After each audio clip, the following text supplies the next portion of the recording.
It's Sunday the 23rd of April, the Feast of St George, Shakespeare's birthday, and in fact if my grandmother was still alive this would be her birthday as well. She would be, I think, 112 now, or 110, something like that, so quite old. I think 112. It's a fairly cool, slightly overcast day here in Abingdon in Oxfordshire in the UK. I didn't record my podcast as is normal for me now on Saturday. I decided to do it today instead. A number of reasons. Yesterday I was a bit busy with other things anyway, but I was also entertaining my flatmate's two children. They've gone to their nannies today, so it's a bit quieter than it would have been otherwise. So, introductions. My name is Gerard, or Peter, or Boniface. I am a knitter and crocheter, a sewer and a weaver. I can be found on Facebook and Instagram under the username Hand-Me-Downs, where the E is changed to a 3 and the S to a Z.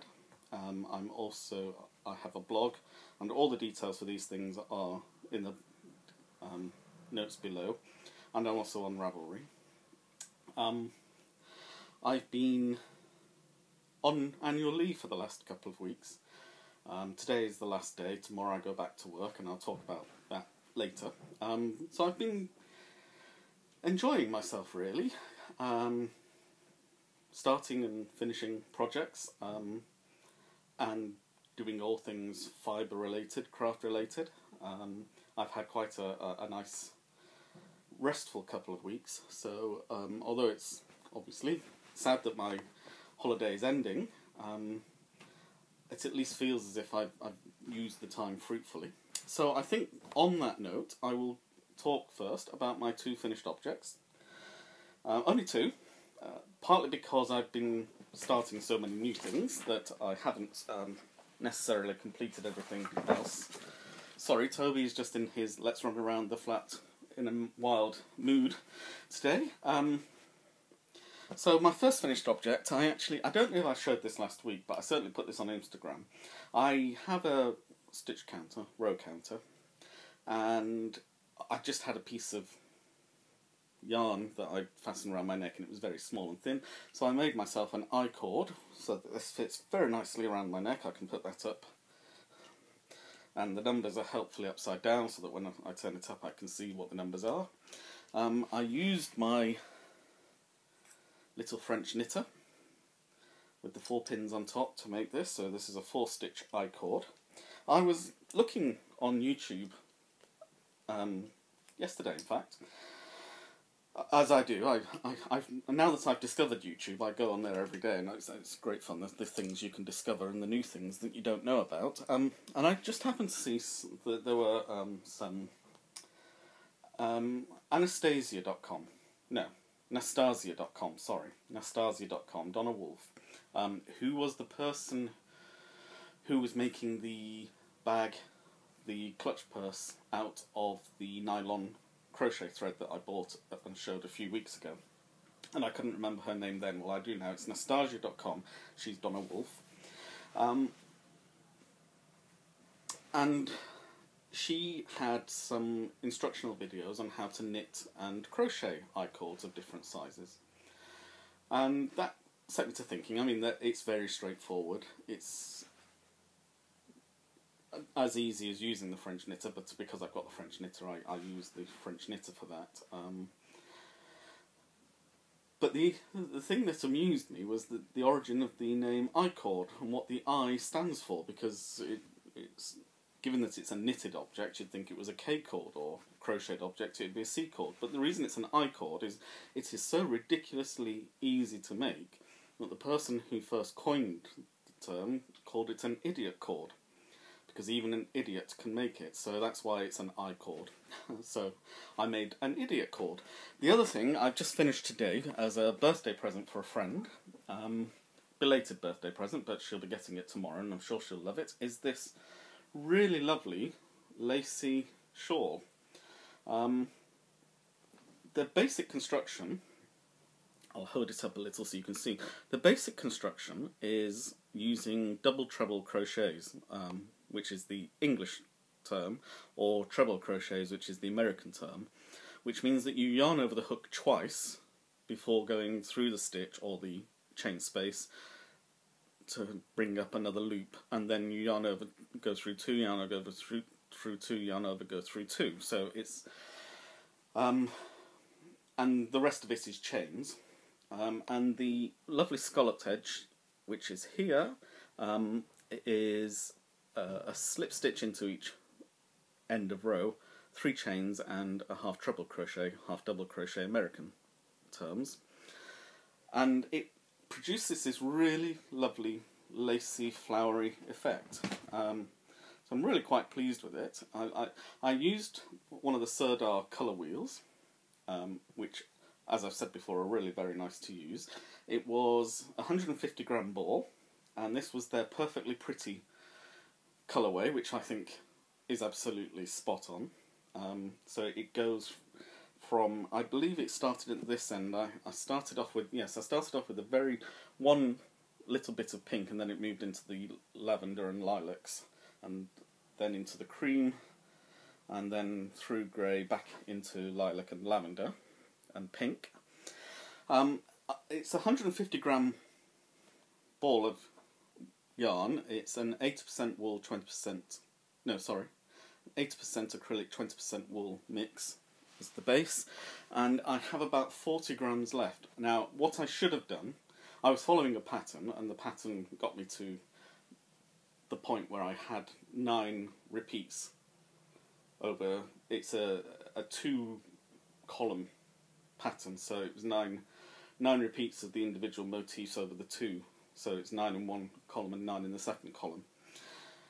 Had I weighed it at halfway through, or weighed the remaining yarn, I could probably have calculated how many more columns I could have made in the middle, which would have used the whole skein of yarn. I didn't, and so I've got 40 grams left. Now, I can make something out of this, possibly a pair of mittens, fingerless mittens to go with the scarf, possibly. But I'll think about that. Otherwise, it can just go as part of another project, whether it's probably a blanket of some kind, maybe a memory blanket, but I'll think about what I'm going to do with what's left over. Other thing about this, the recommended hook size for this yarn is a 4mm, I believe. I think I've got, there is the, yeah. So as you can see, the recommended size is 4mm. Because it's quite a lacy pattern, and because the pattern I was following was actually using a medium worsted weight yarn, one of the big problems with online resources, this is a Red Heart pattern, and I think that's the, yeah, it's called the Lacy Isosceles Crochet Shawl.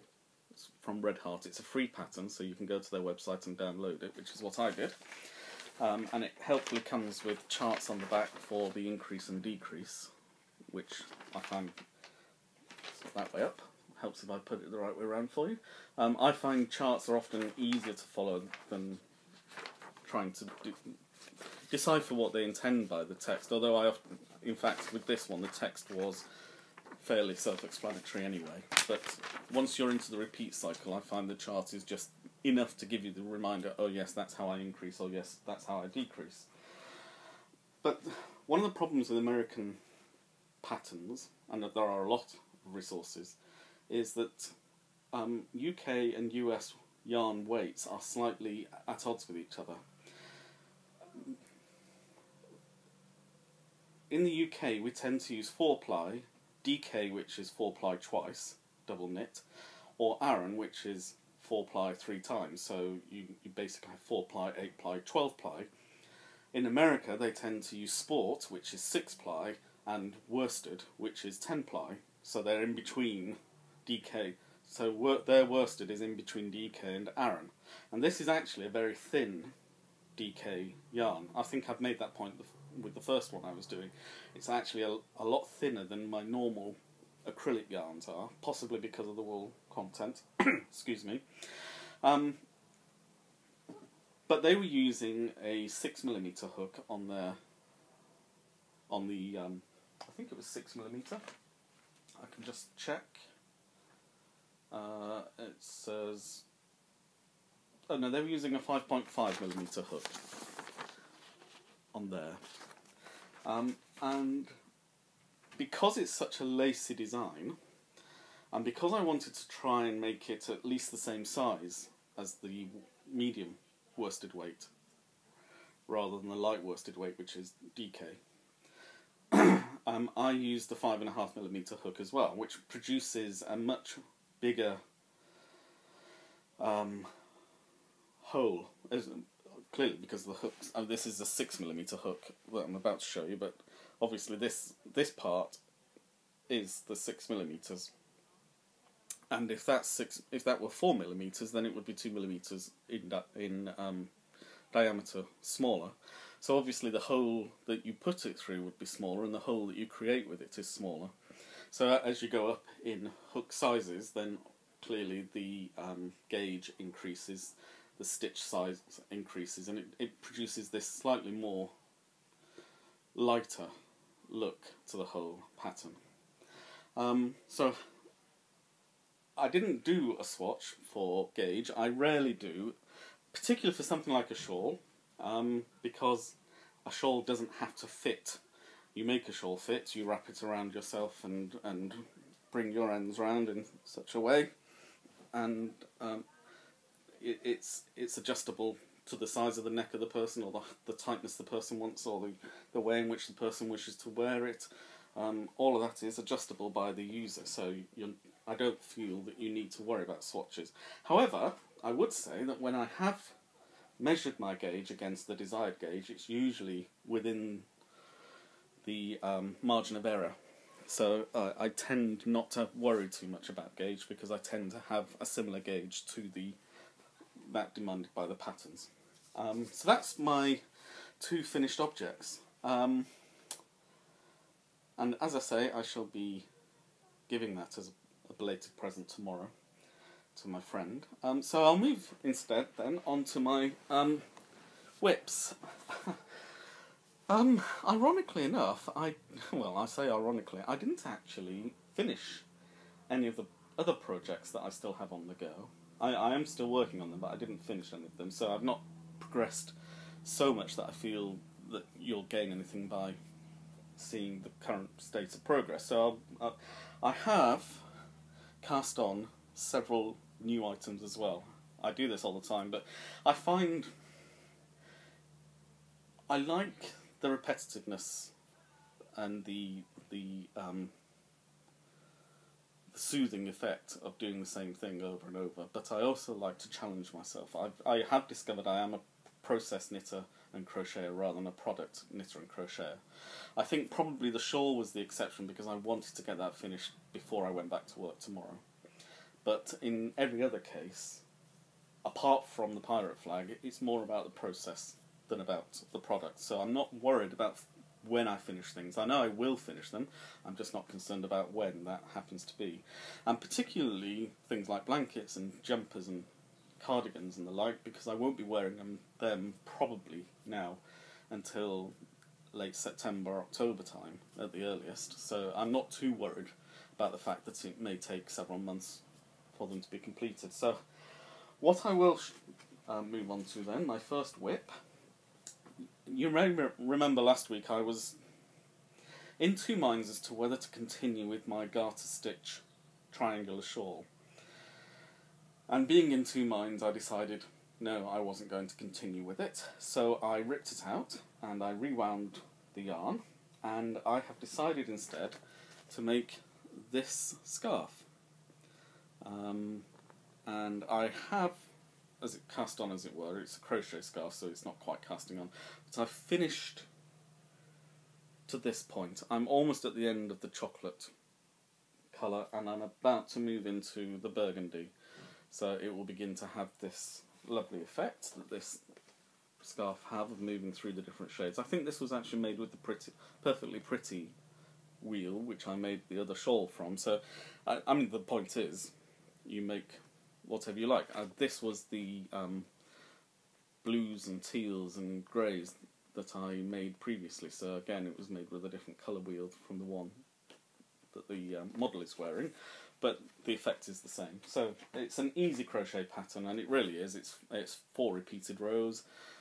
It's mostly treble crochets or double crochets, and occasionally 2 together or a V-stitch to make the ripple effect. It's a very mild ripple effect. It's only a 3-column repeat, so it's a very quick project, and I would imagine I'll get quite a lot done in the next week or so and get this finished.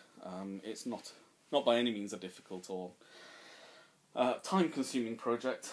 It will build up fairly quickly. I've also cast on a new pair of socks. I may have shown you this last week, I can't recall, so I'm going to show you them again anyway. I've not done much more than the toe and part way up the foot. It's this lovely West Yorkshire Spinners Aran weight. So I've only got 44 stitches, 22 in each needle. At the moment it's stockinette, so it's straight back and forth, back and forth, back and forth. I will be taking this to work with me tomorrow because I can knit this while on the bus, because it's only 22 stitches before I have to put it away, so that's plenty of time for a variable bus journey, because sometimes it can be quite quick and sometimes, depending upon the traffic, it can be quite slow. And this is a beautiful yarn. I love the colours. It's red and orange and purple and burgundy. So I think will look rather smart once they're finished. I also cast on, I think, I don't know if I showed this pattern last week. I know I bought it last week.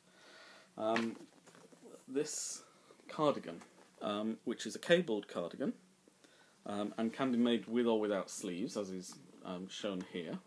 I'm at the moment intending to make the one with sleeves, but I'll see how I feel once I've actually got the front and the 2 fronts and the back completed, because it's at that point that I decide whether or not to pick up for the whole arm or just pick up for the border on the armhole and make it into a vest kind of cardigan. I completed the 1x1 rib and the first full pattern repeat. I have to make this up to a given measurement size, which I will do, and I've tried this around me and it fits perfectly so far, so that's good. So there's this, there we are. You can see that it's a knit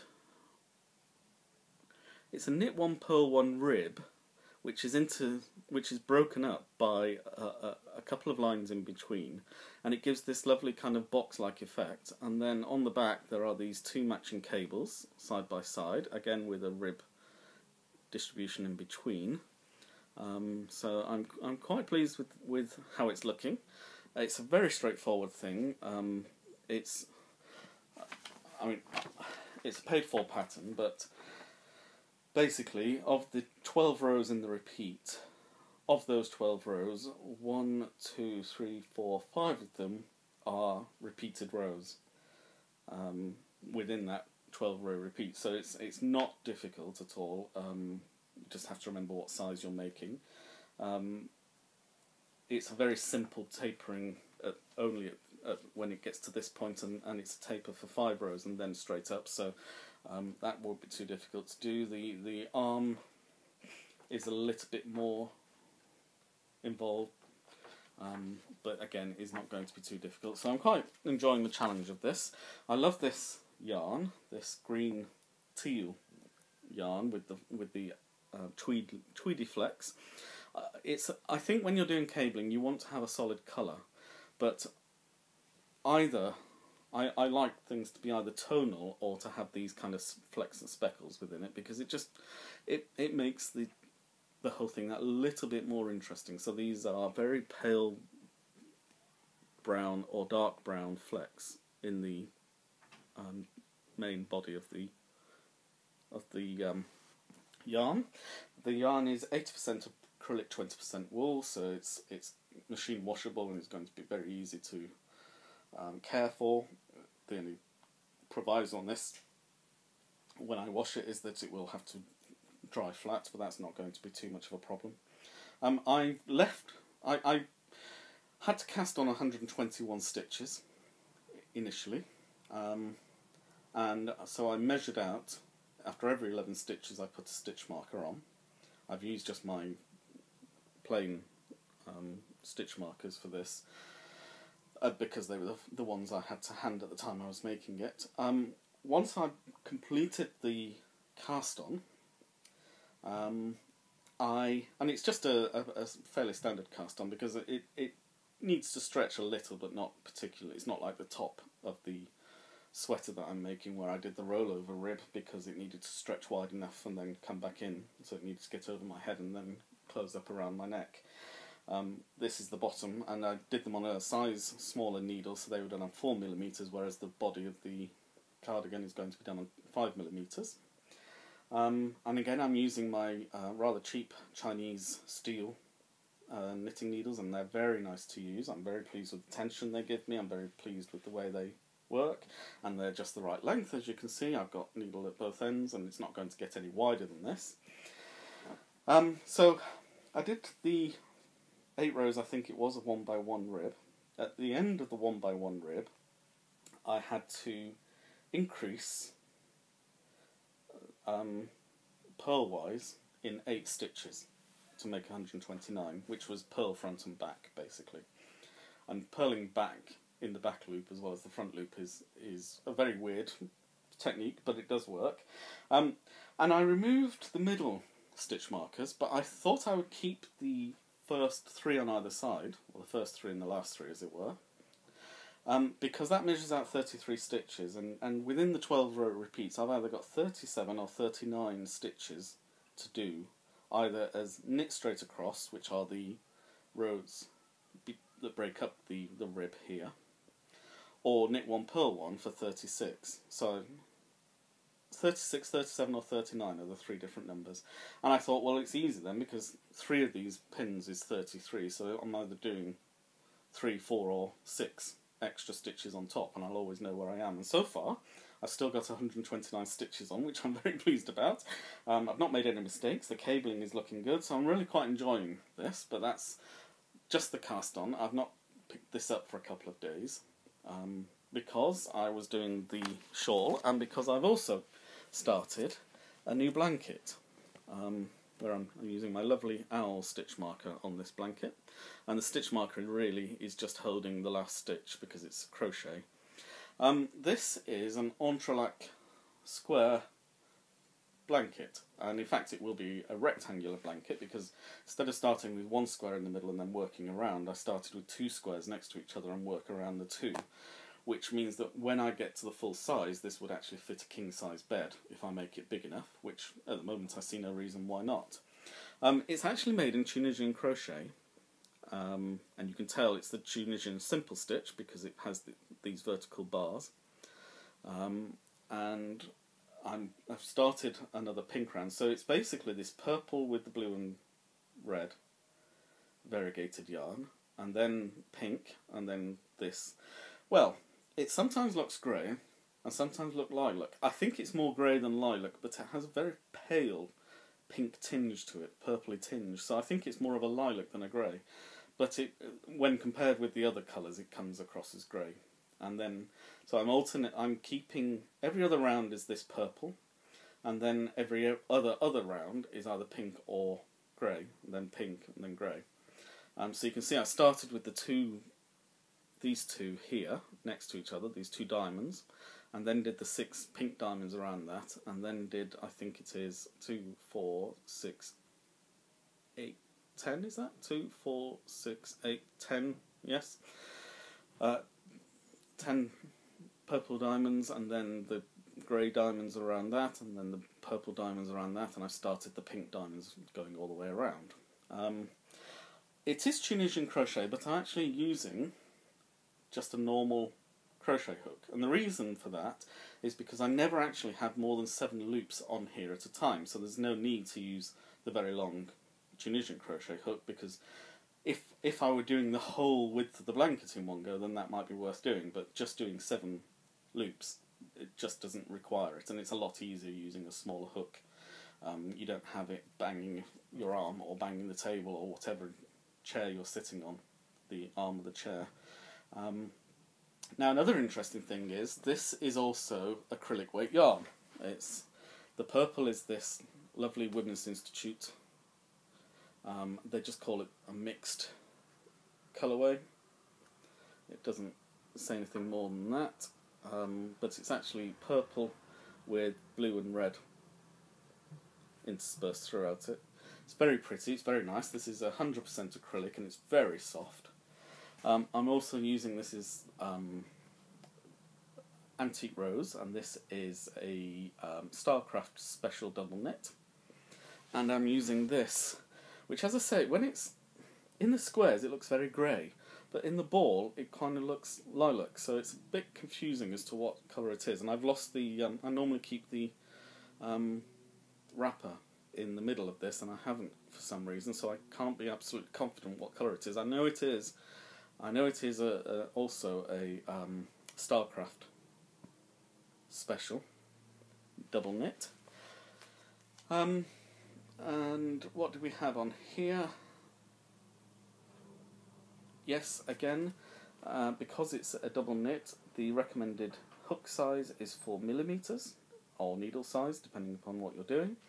And I'm in fact using, that way up, I think you can just see that, a 6mm hook. Now the reason for that is because with Tunisian crochet you make quite a dense fabric, and if you use a very small hook you make the stitches incredibly tight. Even with a 6mm hook, this is only just a normal kind of density to the fabric. It's stretchy and you can just about see light through it. If I'd used the 4mm hook, it would be considerably smaller and it would be curling up. It would be really very tight and very difficult to work. So it's an interesting comparison that I use the 5.5mm hook on the shawl to make it very light, whereas I'm using the 6mm hook here because anything more smaller than that would really have been too much for Tunisian crochet. So depending upon the project, you do have to pay attention to the hook size, but don't feel constrained by the hook size. And I think that's an important lesson for whatever you do in terms of crafting. Sorry, just be a moment. I've just got something on my phone that I just need to pay attention to. Sorry about this.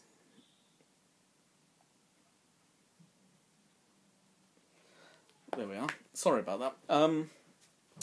So I think that's a general lesson. It was the same with the bunting that I made. I used different sizes of yarn. I used different types of yarn within the same project. Now, that does create problems if you are going to be washing them, except if you're going to hand wash and care for everything as if it were wool, then it's not going to create any problems at all. As I think I talked about with the bunting, I used quite an Aran weight cotton alongside some very thin double knit. But I just did an extra round for the double knit, or rather did one fewer for the Aran cotton, and they ended up more or less the same size. So I think you should feel free to experiment when you're crafting. It's your project, that even if you're following a pattern, you can adapt it as you see fit. It's not set in stone. It's not someone else's craft. It's your craft. You're the creative person in this process, even if your creativity is building on the creativity of somebody else. It is still very much your creativity that determines what's happening. So I move on now to acquisitions. I don't have a lot. I've got an awful lot of stuff at the moment, and it's all going to be used, but I think I don't want to buy much more than I've already got. I think I'm a bit like the Live Simply discipline through Lent in terms of food. It may be a good time now to live simply in terms of things I buy. But I was actually in Poundland the other day. I went to get some medication from Boots, which is on the same row of shops. And I saw this, and I thought, I really have to get some of this. And it's really nice. It's just a DK acrylic, 100% acrylic. It's, again, really soft, but it only cost £1 a ball, so I can't really complain about that, given that most of the acrylics I buy cost about £2, so this was half the price. I was amused, I have to say, by the label, in that it's spelt fuchsia incorrectly. It's just one of those things I quite enjoy. Fuchsia is actually Fuchsia, but hey, there you go. No one's perfect, but it's really nice. I caked one up already, so I'll probably be making something with this. Again, I think I know what I want to use this for, but it's. I think probably I will be using this for one of the mermaid's tails in case one of the babies that is due to come soon is a little girl. I think this will go very nicely for her, so that's what I intend to do with that. And I also had to go into Mason's to get a couple of things, and saw this lovely fabric, which is a group of cats sitting on a wall facing the other way, and I just thought that's rather quite nice. So I'm going to be making another project bag for this, because I do have a shortage of project bags. And I also saw this lovely elephant fabric, and again I just think these are so adorable and sweet, so that will probably make at least another bag as well. So that's the limit of my acquisitions. As I say, I'm trying to wean myself off buying things. I haven't received yet the kind of filament thread, which I'll be making some items out of, some jewellery items out of. But I've got the projects ready to go when they arrive, and they're very quick projects, so that I'm quite looking forward to that arriving, but it is coming from Italy, so it would take a little time to arrive. So that's it in terms of acquisitions. So I think we kind of got the general waffle. I think one of the podcasts I watched, I think it's Inside Number 23, she always has a section on her podcast called General Waffle. Think of me more as Corporal Waffle. I'm not quite high ranked enough. So there's a couple of things. I've watched some TV in the last week, since I last spoke with you. 2 pseudo-historical series. I've caught up with one that's been on for a few weeks now, and the other one had a new episode on Friday. So, talking about The Last Kingdom, which is about the Saxons and Britons and Vikings in King Alfred's time, in the 9th century, I think. Wasn't he 843? I think so. Just after Charlemagne. And Versailles, which is the building of the Palace of Versailles and the court of Louis XIV. So that's 17th century. And I call them pseudo-historical because clearly they're dramas, and so some of the details, the non-important details, are changed, and the interactions between the characters which aren't recorded by history are interpolated by the writers, and dialogue is created that way. And I'm quite enjoying them both. There is a tendency at the moment, possibly because of the success of programs like Game of Thrones. Come on, Toby, out the way. There's a good boy. Possibly because of programs like Game of Thrones and The Walking Dead, which tends towards the kind of violence, gore end of the spectrum, and there is a degree in both of them of that shock approach to drama, which is probably a fair reflection, in truth, of the age that they're trying to depict in both those programs. I find them both interesting for different reasons. Versailles is much more of a straightforward kind of Three Musketeers and Jane Austen, almost, gossipy tale. So you've got the swashbuckling and heroic, allied with the gossipy and silly.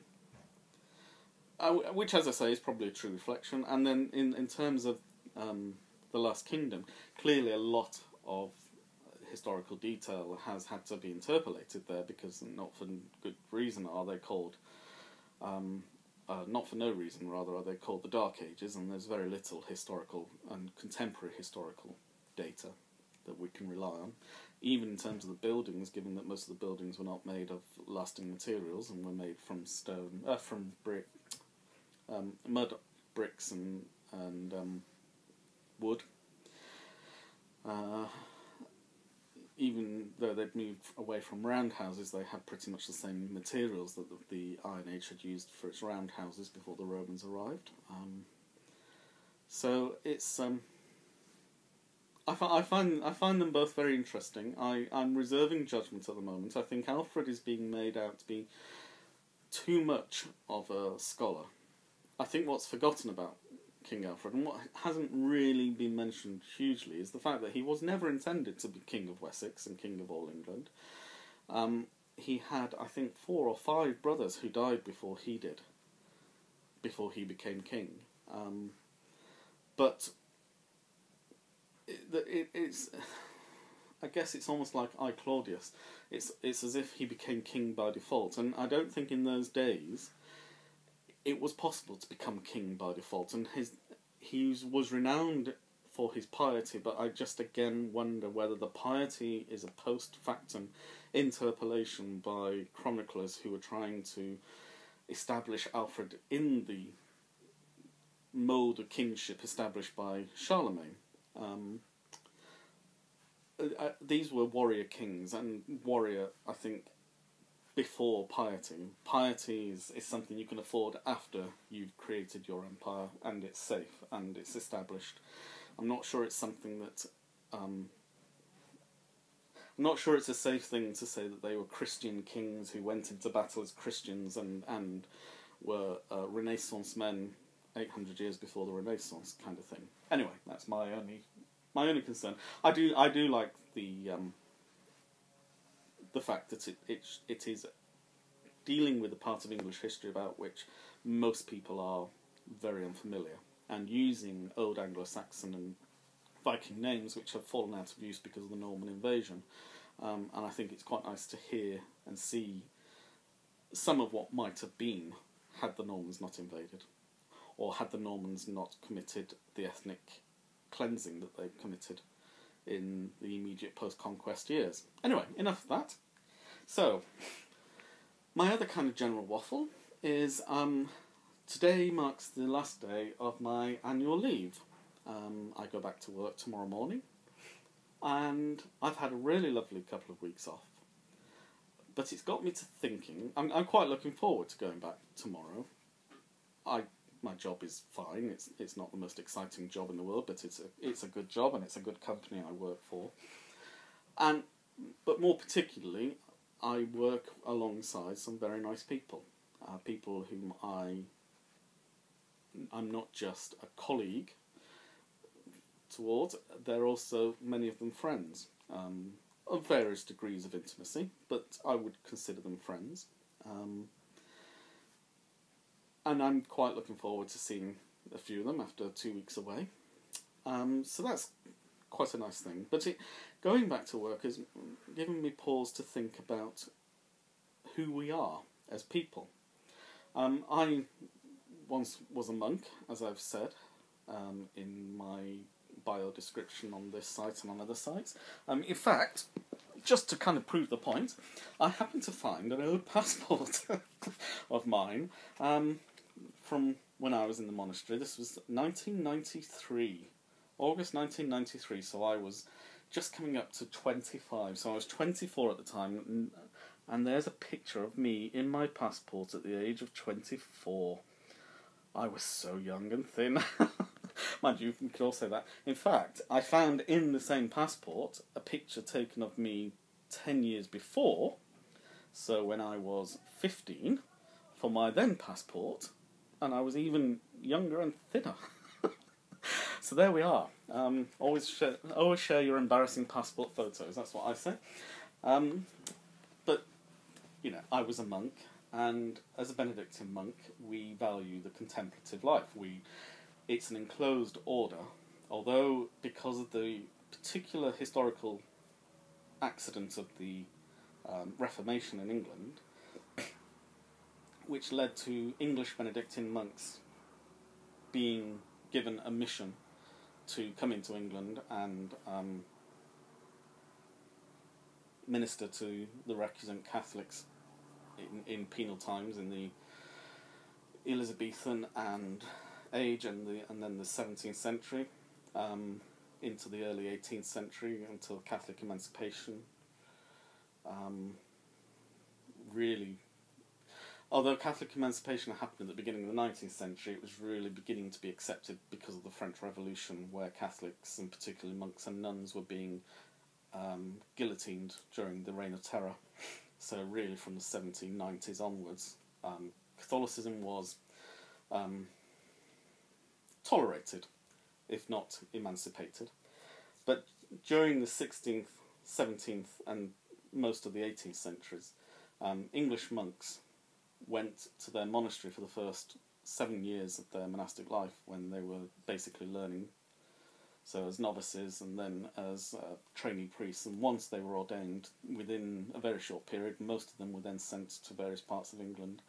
Several of them were arrested and executed as traitors during the Elizabethan period and also during the Carolingian periods of Charles I and Charles II, under the various guises of, and also James I, under the various guises of anti-establishment Catholic plots like Guy Fawkes and Titus Oates. And one, who is actually an illustrious ancestor of mine, Father John Huddleston, is the priest who hid Charles II in the oak tree so that he would escape the soldiers and be able to make his escape to France to the court of, as it happens, Louis XIV, Louis XIV, and was thereafter held in high esteem by Charles II and was personally excluded from all anti-Catholic Acts of Parliament by name. So that's quite a nice link for me. And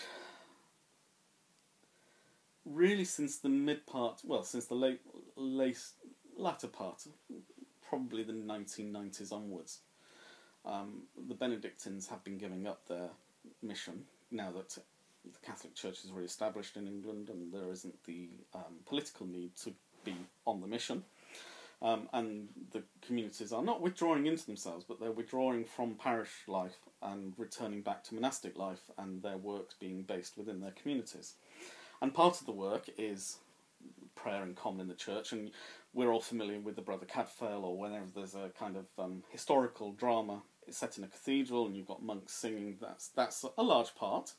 7 times a day in the church, 7 times a day I will praise you, O Lord, as the psalm says. So, that makes up a good amount, breaks up the day for a monk. But it's not necessarily their primary responsibilities and duties. And there's private prayer and spiritual reading and reading the Bible and study.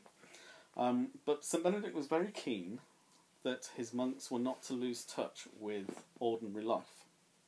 And so he required every monk, every day, to carry out manual labour of some kind, whether it was a craft, making things that could then be sold for the sake of the community, or working farms in order to grow food that could either be used by the community or sold by the community to buy other goods that they couldn't provide for themselves. But whatever it was, work was a positive thing to be embraced. It was part of the human being's identity. And I think that's one. I once heard a sermon, and there is a point to all this. I once heard a sermon from a monk whom I respect greatly, and I disagreed with him because he said that we are human beings, not human doings. And there is a tendency for contemplatives to think like that it's important just to be rather than to do, because the gospel story of Martha and Mary, that Martha was busy cooking and cleaning and getting everything ready for the Jesus and his apostles when they stayed at their house, and Mary used to sit at his feet and listening to him talking, and Martha complained that she was being left to do everything while Mary was sitting there doing nothing, and Jesus said that she was, the Lord would only be with them for a short time, and there was plenty of time to bustle about, but you had to make the time sometimes to stop. And I think that is true. It's very important. You do have to make the time to stop and think and contemplate and listen in silence. But you also need to do. Things need to be done. I mean, probably the most famous soliloquy in Shakespeare is in Hamlet. Hamlet's father, Hamlet, Senior, was married to Gertrude, Queen Gertrude, Hamlet's mother, and was killed by his brother, Hamlet Senior's brother, Claudius, who then marries Gertrude and steals the throne from Hamlet Jr., who is the rightful heir. And Hamlet Jr. knows about this. He knows what he needs to do. He needs to confront Claudius. He needs to confront his mother. He needs to take back his throne.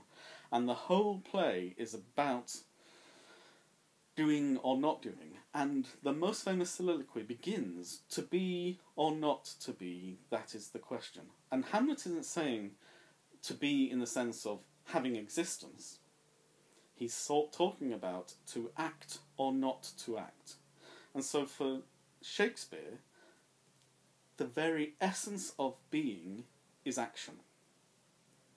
Which theologically is absolutely right. If God is pure being, God is also pure action. That it's a constant outpouring of love and creative energy which sustains and generates the whole universe around us. That's theologically, in a nutshell. And where this all kind of fits for me, in that I'm going back to work tomorrow, is that whenever I meet new people, if I go to a drinks party or a dinner party or whatever it happens to be, or just go out with friends and meet some of their friends, the first thing people will say to me after, "Hello, nice to meet you, and what do you do?" It's the very first thing we ask each other. "Oh, I don't do anything, I'm retired," or "I don't do anything, I look after my children," kind of thing. Or "I am this," or "I am that." And this very podcast, I begin by saying, I am a crocheter and knitter, I am a sewer and weaver. And those are the things I do. I don't say I am a white male with blue eyes and brown hair and whatever else is just an innate kind of accident of who I am. The substance of who I am is what I do. That's how I'm identified. It's how I identify myself. And so going back to work is actually a positive thing. But this annual leave that I've had for the last 2 weeks, and the one I had over Christmas, and also during my recovery from the very grave illness over the summer, has been significantly aided by having something positive to do. Even when I can't do the thing that I should be doing as my kind of day-to-day bread-earning labour, having the creative works to do, thinking about them, designing things, adapting things, making things, unmaking things, giving things, all of that is a positive demonstration of who I am to myself and to other people. And I have found the last 2 weeks to be incredibly restful, but I've not been sitting around doing nothing. In fact, I've probably been busier in these last 2 weeks with all the different projects that I had planned. I haven't got everything done that I wanted to get done. I've got some things started and even finished that I hadn't, at the beginning of the 2 weeks, even thought about doing. And I've enjoyed doing it. And when I don't enjoy working on a particular project, I don't stress about the fact and get it done. I just do a different project. Start something new, finish something else off, move on to something else, watch a YouTube video, watch several YouTube videos about techniques I'm never, probably ever going to actually use. But I don't think that's important. It's the doing of something. And I just wanted to share that. I mean, I've talked in terms of religion. I don't think any of what I've said requires any kind of sense of belief in God. My understanding of the world is informed by my religiosity, but I don't think I think even within that, I can still share my understanding of how the world operates, which doesn't depend upon you agreeing with the premise of God. It's still about human beings and human doings. So I think that's a very positive point on which to leave it. I'm certainly not trying to preach, so I hope nobody is offended. But I would be interested to know whether people agree or disagree with anything that I'm saying. I'm very happy to have a chat about it, because none of this is set in stone. I don't know anything more about the inner workings of the universe than anybody else. I just sometimes sit and muse on these things, and I think that's a healthy activity for all of us to take part in. Understand who we are a little better, or at least identify who we think we want to be a little better. I think that's a good place to stop.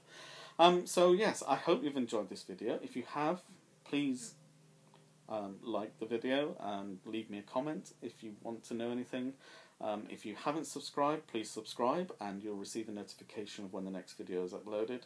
I probably will be doing it next Saturday rather than next Sunday, so it will only be 6 days, but it's basically next week. So until then, stay safe, stay healthy, and enjoy the week.